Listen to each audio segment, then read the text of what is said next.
जय हिंद दोस्तों, मैं अभिषेक यादव स्वागत करता हूं आपके प्रिंट स्टडी विद अभिषेक में। तो इस सीरीज की शुरू करते हैं आज की क्लास। तो देखते हैं आज का पहला प्रश्न क्या है। पहला प्रश्न है आपका, भारतीय संविधान के संबंध में निम्न में से कौन सा युग्म सुमेलित नहीं है। इसमें आपके ऑप्शंस हैं: ए अनुच्छेद 14 से 18 समता का अधिकार, बी अनुच्छेद 19 से 22 स्वतंत्रता का अधिकार, सी अनुच्छेद 23 व 24 शोषण के विरुद्ध अधिकार, डी अनुच्छेद 25 से 28 संस्कृति और शिक्षा संबंधी अधिकार। इसमें आपका सही ऑप्शन है ऑप्शन नंबर डी, अनुच्छेद 25 से 28 संस्कृति और शिक्षा संबंधी अधिकार। ये आपका सही सुमेलित नहीं है, क्योंकि इसमें पूछा है कौन सा युग्म सुमेलित नहीं है, तो इसमें आपका ऑप्शन नंबर डी सही है। अगला प्रश्न देखते हैं, संविधान सभा में मुस्लिम लीग के कितने सदस्य चुने गए थे। इसमें आपके ऑप्शंस हैं: ए 71, बी 64, सी 76, डी 73। तो इसमें आपका सही ऑप्शन है ऑप्शन नंबर डी, 73 सदस्य।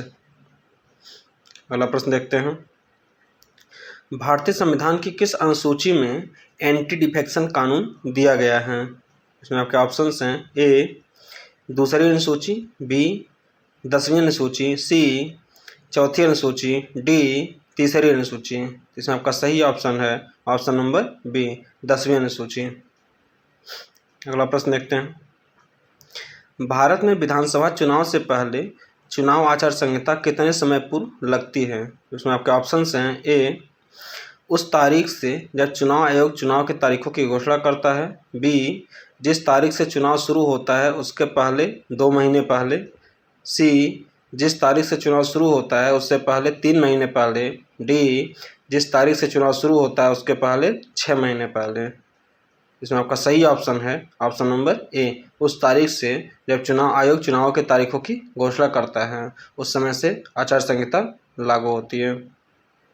अगला प्रश्न देखते हैं, कौन सा संविधान संशोधन अधिनियम संसद सदस्यों और विधानसभा सदस्यों की अयोग्यता से संबंधित है। इसमें आपके ऑप्शंस हैं: ए 32वां संशोधन अधिनियम, बी 42वां संशोधन अधिनियम, सी 52वां संशोधन अधिनियम, डी 62वां संशोधन अधिनियम। इसमें आपका सही ऑप्शन है ऑप्शन नंबर सी, 52वां संशोधन अधिनियम जो है ये आपके संसद सदस्य और विधानसभा सदस्यों के अयोग्यता से संबंधित हैं। अगला प्रश्न देखते हैं, संघीय संविधान समिति के अध्यक्ष कौन थे। इसमें आपके ऑप्शंस हैं: A Sardar Patel, B R Ambedkar, C JV Kripalani, D Jawaharlal Nehru. इसमें आपका सही ऑप्शन है option number D, Jawaharlal Nehru. अगला प्रश्न देखते हैं, मंत्रिमंडल पद्धति तथा सामूहिक जिम्मेदारी निम्नलिखित में से किस देश की देन है। इसमें आपके ऑप्शंस हैं: ए भारत, बी ब्रिटेन, सी आयरलैंड, डी यूनाइटेड स्टेट। इसमें आपका सही ऑप्शन है ऑप्शन नंबर बी, ब्रिटेन।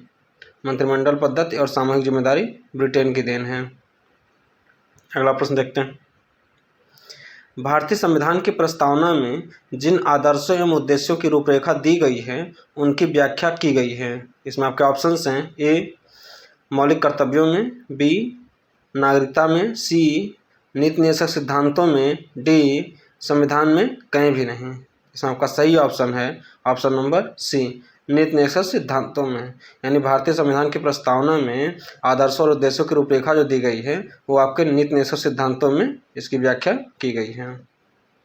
अगला प्रश्न देखते हैं, राज्यसभा के मनोनीत सदस्यों के विशेष विज्ञान के संदर्भ में संविधान में वर्णित सही समूह पहचानिए। इसमें आपके ऑप्शंस हैं: ए साहित्य, संस्कृत, विज्ञान, वाणिज्य, बी कला, साहित्य, समाज सेवा, विज्ञान, सी साहित्य, कला, संस्कृत, विज्ञान, डी साहित्य, विज्ञान, कला व समाज सेवा। इसमें आपका सही ऑप्शन है ऑप्शन नंबर डी, साहित्य, विज्ञान, कला व समाज सेवा से संबंधित लोगों को राज्यसभा में मनोनीत किया जाता है। अगला प्रश्न देखते हैं, संविधान के उल्लंघन के आधार पर राष्ट्रपति के विरुद्ध किसके द्वारा महाभियोग लगाया जा सकता है। इसमें आपके ऑप्शंस हैं: ए भारत के मुख्य न्यायाधीश द्वारा, बी संसद के दोनों सदनों द्वारा, सी भारत के उपराष्ट्रपति द्वारा, डी लोकसभा अध्यक्ष द्वारा। इसमें आपका सही ऑप्शन है ऑप्शन नंबर बी, संसद के दोनों सदनों द्वारा। अगला प्रश्न देखते हैं। राज्यपाल की शक्तियों के संदर्भ में निम्नलिखित में से कौन सा सही नहीं है? इसमें आपके ऑप्शंस हैं। ए, राज्यपाल धन विधेयक को पुनर्विचार हेतु राज्य विधानमंडल को लौटा सकता है। बी, राज्यपाल के पास समाधान की शक्ति है। सी, राज्यपाल किसी विधेयक को भारत के राष्ट्रपति के विचार हेतु आरक्षित कर सकते हैं। डी, राज्य विधानमंडल के विश्रांति काल में राज्यपाल द्वारा अध्यादेश प्रख्यापित किया जा सकता है। इसमें आपका सही ऑप्शन है ऑप्शन नंबर ए, राज्यपाल धन विधेयक को पुनर्विचार हेतु राज्य विधानमंडल को लौटा सकता है। ये स्टेटमेंट आपकी गलत है, क्योंकि जो है धन विधेयक जो होता है ये आपका लौटाया नहीं जा सकता है।